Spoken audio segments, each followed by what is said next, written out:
Olá, pessoal. Muito obrigado pelo convite. Meu nome é Roberto Rubio. Eu sou diretor de tecnologia da Rumo, uma das maiores empresas ferroviárias do Brasil. E vou conversar com vocês hoje sobre inovação, futuro, em uma indústria tão tradicional, tão secular como é a indústria ferroviária.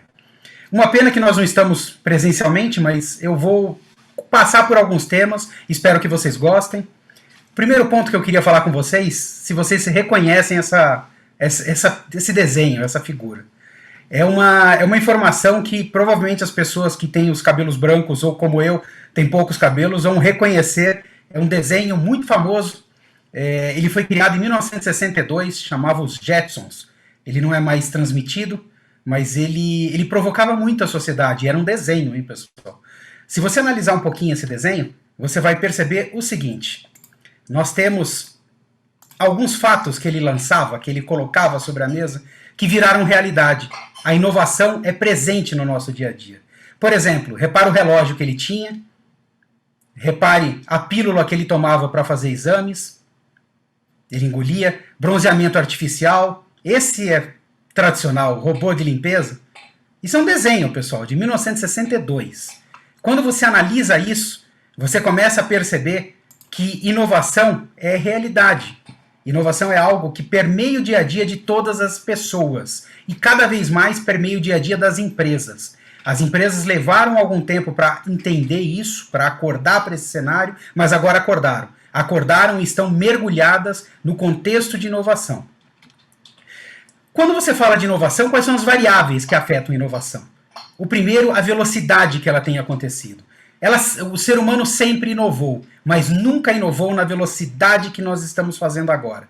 Um número para provar isso para vocês, por exemplo, não sei se vocês sabiam, mas o número de anos que as pessoas levaram para utilizar novos produtos. Na aviação, 64 anos para atingir 50 milhões de usuários. Cartão de crédito, 28 anos. Facebook, 4 anos. E o incrível Pokémon GO, ele levou somente 19 dias para atingir 50 milhões de usuários. Então a velocidade que as coisas estão acontecendo é absurdamente elevada e afeta, como eu já disse, o dia a dia das pessoas e das empresas. Segundo ponto, a amplitude dessa inovação. Nós tínhamos polos de inovação, historicamente. Regiões, empresas, pessoas.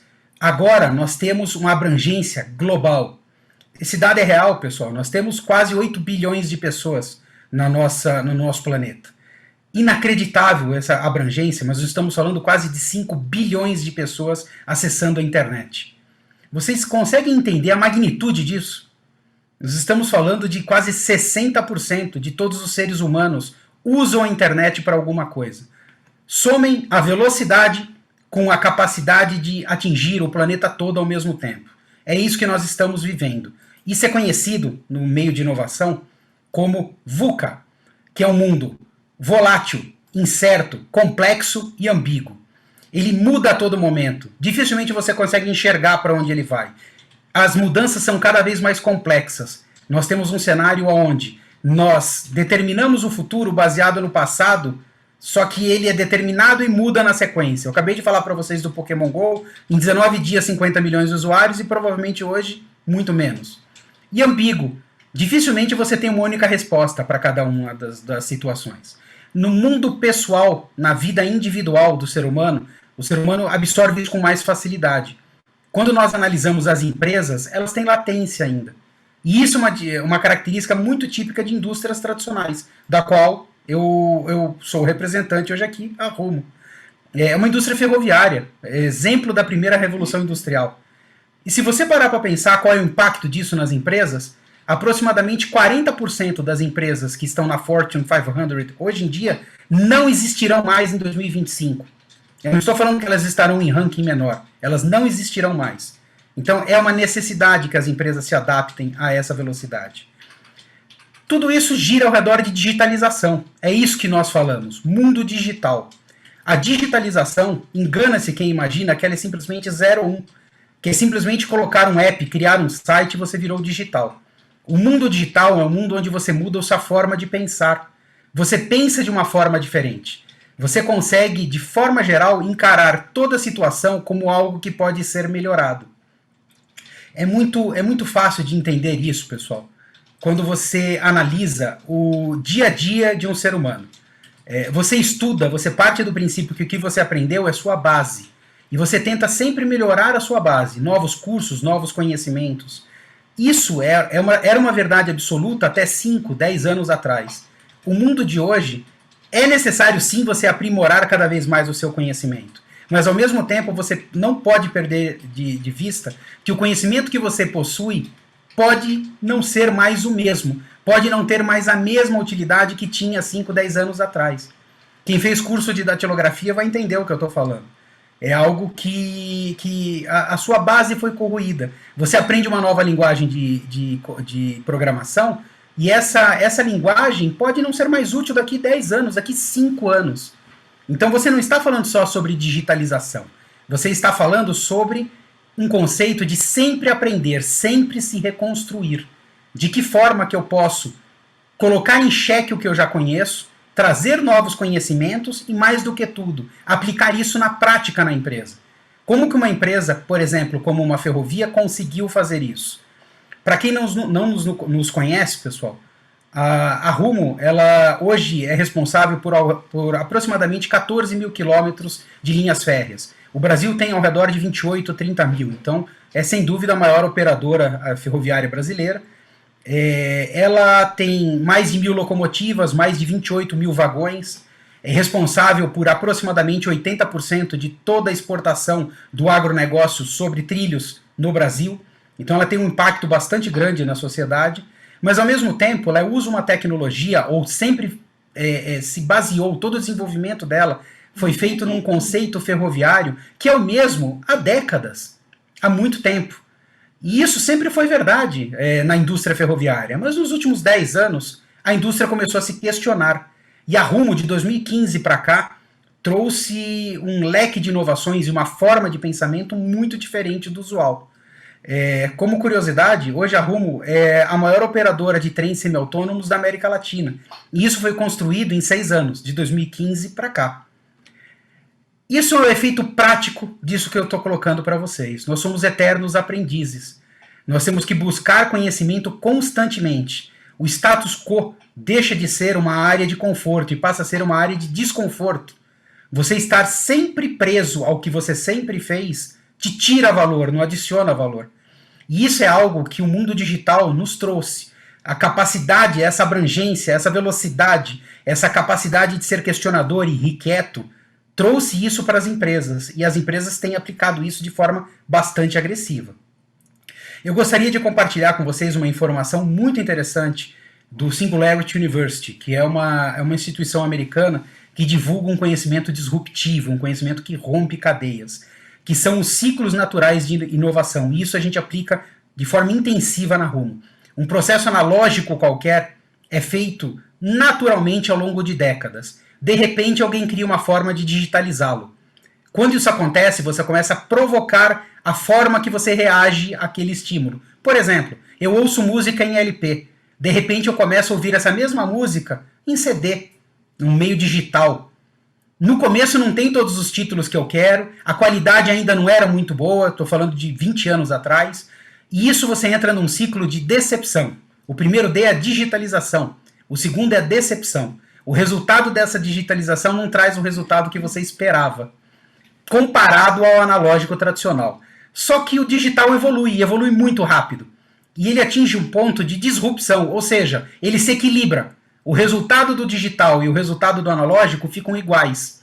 Quando isso acontece, e o exemplo novamente com relação à música, quando você tem o mesmo número de títulos e a mesma qualidade, por que não usar o digital? É mais fácil. Quando isso acontece, você tem um boom na indústria. E na sequência, e eu vou inverter esses últimos 3 itens, que ele vai fazer muito mais sentido para vocês, na sequência eu tenho a desmonetização. Ou seja, mais pessoas começam a utilizar, o valor começa a cair. Quando isso acontece, eu tenho a democratização. Todo mundo começa a utilizar. E a última etapa, que é a mais fascinante, é a desmaterialização. Ou seja, o que eu estou utilizando deixa de existir como meio físico e passa a ser parte de uma outra solução. Vou dar 2 exemplos para vocês muito rápidos, que valem na nossa indústria, mas vou colocar numa indústria que vocês vão reconhecer. música, indústria de distribuição de música. Entrou o CD, meio digital, decepção pela quantidade de títulos e pela qualidade, ruptura pela atingir um patamar mínimo e a capacidade de ouvir fora de um CD, você desmonetiza, fica mais barato comprar o aparelho, todo mundo começa a ter o aparelho some. Hoje o player está dentro do seu celular, ele não é mais um player de música. A mesma coisa aconteceu com diversos outros segmentos e vale para a nossa indústria ferroviária. Isso vale para a nossa indústria. Então nós aplicamos esse conceito no dia a dia. Nós vimos isso acontecer diversas vezes com diversos produtos. Quando você fala de posicionamento corporativo, você tem que tomar uma decisão aonde você vai se enquadrar. Você tem essa linha laranja. Essa linha laranja, ela significa o seu investimento numa nova tecnologia, em algo que você quer inovar, versus o retorno que você vai ter. A linha pontilhada significa exatamente o break-even. Então eu começo a investir muito cedo na linha laranja, coloco bastante dinheiro, tenho um período longo de maturação. A partir do momento que eu quebro o break-even, eu tenho um período de retorno desse meu investimento. Indústrias de alto poder de investimento seguem essa linha. E principalmente indústrias disruptivas, como a de mobile. As indústrias mais tradicionais seguem a linha azul, aonde eu começo a investir somente quando a tecnologia está aprovada, quando a linha laranja cruza a linha pontilhada. A azul, você percebe que o investimento é bem menor, o resultado também é menor, mas de qualquer forma são os followers, são indústrias que seguem o que os demais fazem. A Rumo, ela se posicionou na linha verde. Nós começamos a investir em algumas situações em tecnologias que não existem globalmente. Nós criamos essa tecnologia. O investimento é maior, mas nós temos um retorno do investimento e um impacto na indústria também muito maior. Quando você fala agora de aplicar esses conceitos numa ferrovia, como que eu consigo fazer isso acontecer? De forma geral, pessoal, nós temos duas grandes apostas na Rumo. A primeira é na parte de inteligência artificial. A nossa empresa é uma empresa que é muito voltada em processos simples, que acontecem às dezenas de milhares por minuto, com centenas de variáveis que os afetam e com resultado bastante significativo para cada uma delas. Então, quando um ser humano toma uma decisão, ele toma uma decisão baseada nas variáveis que ele enxerga. E essa decisão é algo que pode impactar outras. Então você fica num loop. O seu processo oscila. Cada vez que o ser humano toma uma decisão, ele melhora, depois ele toma uma decisão equivocada, piora, melhora, piora. Gráfico da esquerda. Quando você coloca inteligência artificial, obviamente um dos primeiros fatores é que ela é mais assertiva. Ela consegue entender variáveis que nós não entendemos ao mesmo tempo. Nós conseguimos olhar 5, 10, ela enxerga centenas de milhares de variáveis ao mesmo tempo para decidir. Mas um outro ponto importante é que ela é estável. Ela toma exatamente a mesma decisão sempre. Então, se ela estiver equivocada, meu algoritmo tem um erro. Eu corrijo esse algoritmo, gero valor para a indústria ao mesmo tempo. Então, essa é uma aposta muito forte nossa. E a segunda é a inversão clara entre processos onde o ser humano faz com controle da máquina para a máquina faz com controle do ser humano. Vou dar um paralelo para vocês da indústria automobilística. Você ia estacionar seu veículo, você tinha como referência o sensor de ré, a câmera de ré, mas você estacionava. Agora, você aperta um botão, o veículo estaciona. E se você achar que ele está fazendo algo errado, você dá um toque no freio e ele para. E esses dois conceitos estão sendo aplicados de forma intensiva na indústria ferroviária. Quando você analisa tudo que nós temos pela frente, aonde nós queremos chegar, você começa a perceber que nós temos, só um segundinho, nós temos tendências na indústria muito fortes. Nós temos um caminho muito longo para traçar. Nós desenhamos junto à FIEP um mapa do futuro para 2040, de forma muito resumida, pessoal. Aplicação de tecnologias naturais em outras indústrias vindo para cá. Profissional aumentado, a capacidade de você ter exoesqueleto, óculos com realidade aumentada, você ter modelos de transporte completamente diferentes dos atuais, técnicas construtivas diferentes, para via, que é isso que está aqui atrás de vocês, geração de energia através da massa de trens de 12 mil toneladas em movimento a 80 km por hora, fluxo de dados de forma intensiva, ferrovia digital de ponta a ponta, ferrovia sustentável, combustíveis alternativos, são itens que nós estamos trabalhando com os principais players do Brasil e do mundo. Esse daqui é meu último slide, pessoal, e gostaria de fechar mostrando para vocês que nós temos uma clareza bastante grande de onde nós queremos chegar. Uma ferrovia, ela tem componentes que são desde os mais simples até altamente complexos. Telecomunicações de ponta a ponta, sistemas de informação, otimizadores, inteligência artificial aplicada em cada um dos processos. A ferrovia, ela desenhou onde ela quer chegar em 2015 e ela tem um caminho no mínimo de 10 anos para chegar lá. O que nos deixa muito motivados é que nós conseguimos estabelecer esse conceito em todas as áreas. A Rumo hoje, de forma geral, pensa assim. E é algo que nos deixa muito orgulhosos e com capacidade de seguir adiante. Pessoal, agradeço muito pelo convite e a Rumo está de portas abertas sempre que vocês desejarem trocar alguma informação conosco. Muito obrigado.